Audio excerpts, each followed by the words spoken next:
అమెరికాలో ప్రస్తుతం ఎన్నికల హీట్ నడుస్తుంది. అమెరికా మాజీ అధ్యక్షుడు డొనాల్డ్ ట్రంప్ మరోసారి అధ్యక్షుడిగా నుంచిన క్రమంలో అనుమానాస్పద వ్యక్తి డొనాల్డ్ ట్రంప్ మీద తుపాకులతో కాల్పులు జరగడం జరిగింది.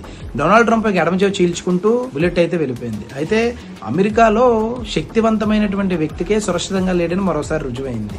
తుపాకీల ఒక కల్చరు అమెరికాలో విపరీతంగా జరుగుతుంది.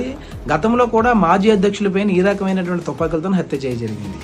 చెప్పులు కుట్టుకున్న వ్యక్తి నుంచి అమెరికా అధ్యక్షుడైనటువంటి అబ్రహం లింకన్ని మొదటిసారిగా 1865 సంవత్సరంలో ఏప్రిల్ 14న తుపాకీతో అత్యంత దారుణంగా హత్య చేయడం జరిగింది. రెండో అధ్యక్షుడైనటువంటి డార్ఫిన్ అనే వ్యక్తిని 1881 జూలై 2న హత్య చేయడం జరిగింది. విలియం మొకాల్లే అనే వ్యక్తిని 1901 సెప్టెంబర్ 6న ఆ రకంగానే హత్య చేయడం జరిగింది. జేఎఫ్ కెనడీ అనే వ్యక్తిని 1963 నవంబర్ 22న అత్యంత దారుణంగా అయితే గన్నుతో కాల్చి చేయడం జరిగింది. దీంతో గన్నుల యొక్క కఠినతరమైనటువంటి చట్టాన్ని తీసుకురావాలని మరోసారి